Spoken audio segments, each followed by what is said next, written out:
2월 1일, 이제 2월달이 시작되었습니다. 오늘 또 하나님의 말씀 앞에 우리 마음을 모으고 나가길 바랍니다. 같이 기도하겠습니다. 하나님, 주님의 백성들을 사랑하여 주셔서 올바른 말씀 앞에 세워지게 하심을 감사합니다.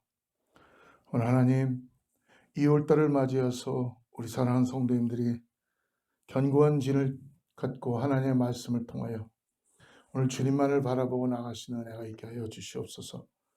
우리 새벽에도 하나님 은혜를 충만하게 부어주시고 말씀을 통해 우리 영혼이 새로워질 수 있도록 함께하여 주시옵소서.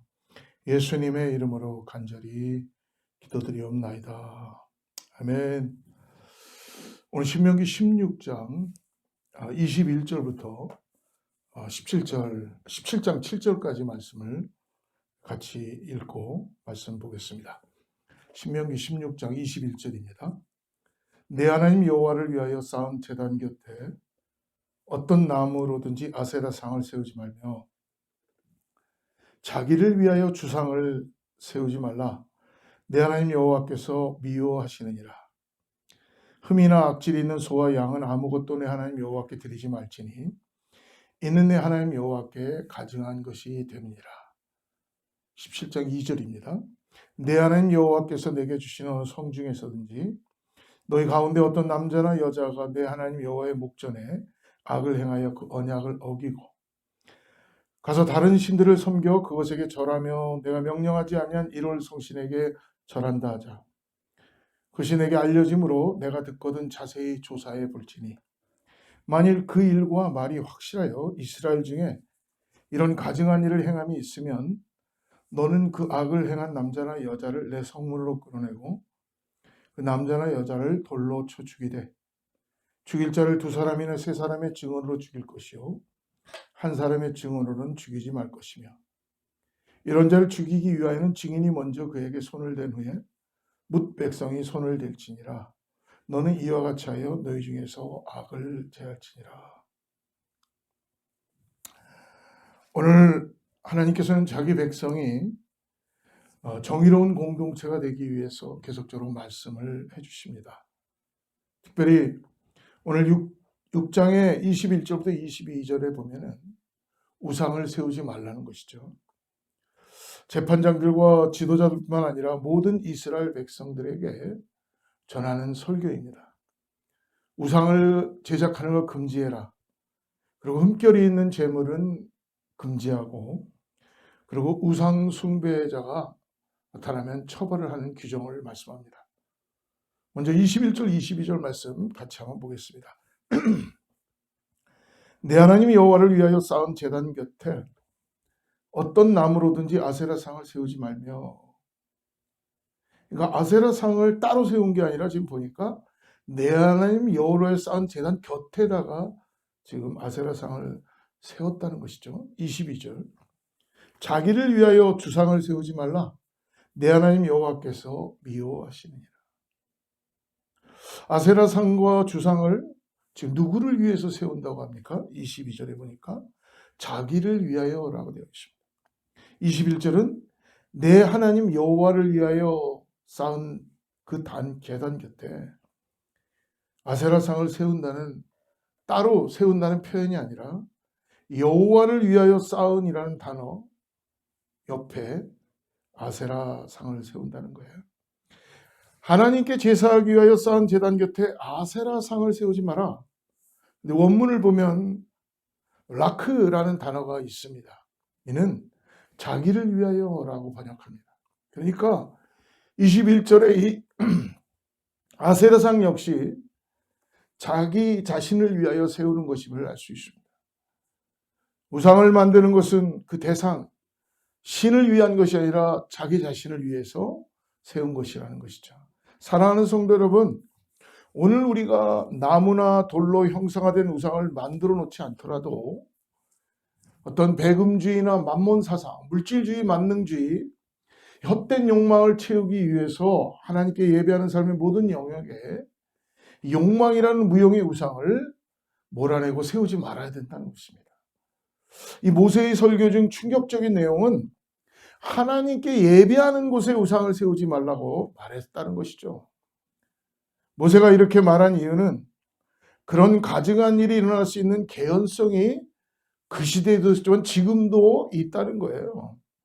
그래서 분별하고 워낙 가나안 땅에 우상 숭배와 우상 문화가 만연해 있었기에 이스라엘이 하나님께 제사를 드림에 있어서 토속 신앙과 우상 문화의 영향을 계속적으로 받았다는 거예요.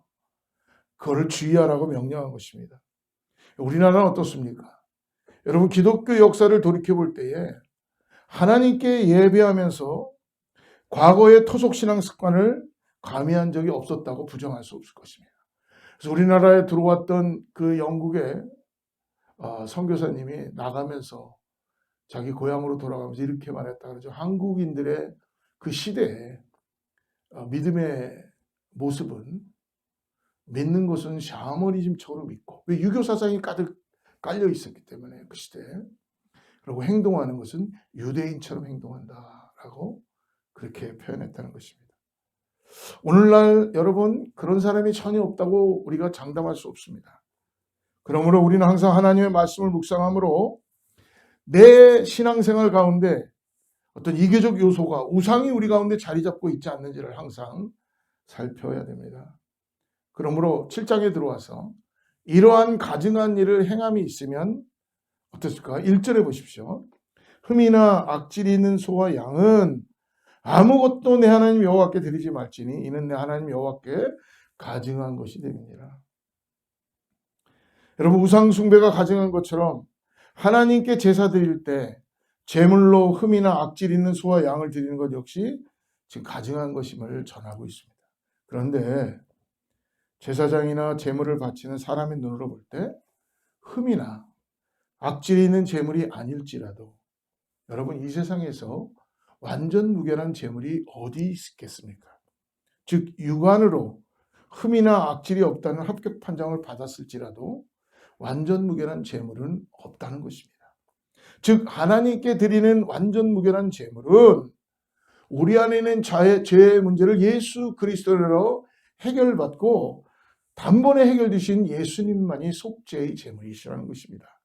오직 예수님의 보혈로 하나님께 나아가는 사람만이 가증스럽지 않은 예배자라는 것이죠. 2절과 3절 보십시오. 7장. 내 하나님 여호와께서 내게 주신 어느 성중에서든지 너희 가운데 어떤 남자나 여자가 내 하나님 여호와의 목전에 악을 행하여 그 언약을 어기고 가서 다른 신들을 섬겨 그것에게 절하며 내가 명령하지 아니한 이롤 송신에게 절한다 하자. 즉 2절과 3절은요. 하나님의 말씀을 어기고 우상을 섬기고 절함으로 하나님 보시기에 악을 행하는 사람이 있을 경우를 가정한 것입니다. 근데 여기서 3절에 보니까 가서라는 말에 우리가 주목할 필요가 있습니다. 가서 다른 신을 섬긴다는 거예요. 우발적이거나 타인에 수동적으로 행동한 것이 아니라 스스로 적극적으로 우상을 섬기러 간다는 것입니다. 하나님의 은혜를 받은 사람이나 그 자손으로서는 하지 말아야 할 행동이라는 것입니다. 우리가 다음 구절 4절부터 7절에서 이 가정에 이러한 일에 대한 결과가 어떻게 되는지를 쭉 보여주고 있습니다. 우상 숭배자가 나오면 4절에 보십시오. 그것이 내게 알려짐으로 내가 듣거든 자세히 조사해 볼지니 만일 그 일과 말이 확실하여 이스라엘 중에 이러한 가증한 일을 행함이 있으면 조사가 필요 두서 사람이 증인이 되고 신중히 지내야 함을 강조하죠. 그러면 6절과 7절에서 집행 절차는 증인이 먼저 돌을 들어야 하고 다음으로 성중 백성이 돌을 들어서 처리해야 된다는 것입니다. 죽일 자를 두 사람이나 세 사람의 증언으로 죽일 것이요 한 사람의 증언으로는 죽이지 말 것이며 7절에 이런 자를 죽이기 위하여는 증인이 먼저 그에게 손을 댄 후에 뭇 백성이 손을 댈지니라. 너는 이와 같이 하여 너희 중에서 악을 제할지니라. 이렇게 우상 숭배자에 대한 사형 규정을 만든 것은 공동체의 악을 제거하기 위함이죠. 사랑하는 성도 여러분, 오늘날 사회법도 마찬가지입니다. 범죄자에 대한 처벌은 사회에서 악이 누룩처럼 번지는 것을 막기 위함입니다. 죄를 묵과하거나 범죄자에 대한 처벌이 약하면 유사한 범죄가 끊임없이 발생합니다. 오늘날 전 세계를 통하여서 어떤 이러한 일들을 볼 수 있지 않습니까? 사랑하는 성도 여러분, 오늘 주변에 하나님 앞에 가증한 일을 행한 사람이 있을 경우 모세의 율법이나 오늘날 사회법으로 다스림을 받지 않을지라도 그 사람이 속한 가정이나 공동체에 악이 누룩처럼 번지게 된다는 것입니다. 그러므로 우리가 해야 될 일이 무엇이겠습니까? 뭔가 사법기관이나 행정기관이나 어떤 곳에 신고해야 되는 것입니까? 중요한 것은 죄악 가운데 있는 그 사람이 하나님께 회개하고 하나님께 돌아오도록 기도하며 힘써야 된다는 것입니다. 그 영혼을 사랑하며 그 영혼을 그리스도 앞으로 인도해야 되는 것이죠. 그러므로 우리가 힘써야 할 일은 하나님의 공의만을 위해서 힘써야 하는 것입니다. 하나님 보시기에 가증한 일들이 발생하지 않도록 공동체는 하나님의 공의를 잊지 말아야 합니다. 무슨 일을 판결하거나 결정하거나 예배에 우상의 요소가 들어올 때에 여러분 우리는 민감하게 그 우상을 제거하고 하나님만을 높이며 하나님의 공의를 따라야 합니다. 그러므로 그러기 위해서라면 세상을 이기신 예수님 안에 우리는 늘 항상 동행하고 거해함을 잊지 말아야 할 것입니다. 오늘도 세상에선 환난을 당하나 세상에선 죄의 권세가 짓누를지라도 예수님 안에서 세상을 이기는 놀라운 능력으로 주님과 함께 동행하는 우리 모두가 되기를 축복합니다. 같이 기도하겠습니다. 하나님 아버지 감사합니다. 공의와 정의의 아버지, 사람을 외모로 보지 않으시고 더 나아가서 죄악 가운데 있는 우리들을 건져주시고 공의와 정의가 세워지도록 오늘 모세의 설교를 통해서 말씀해 주심을 감사드립니다. 우리들의 판단을 흐리게 하고 우리들의 눈을 어둡게 하는 모든 것을 멀리하고 오직 하나님의 공의만을 따르며 살아가는 하나님 나라의 백성들 되게 하여 주시옵소서.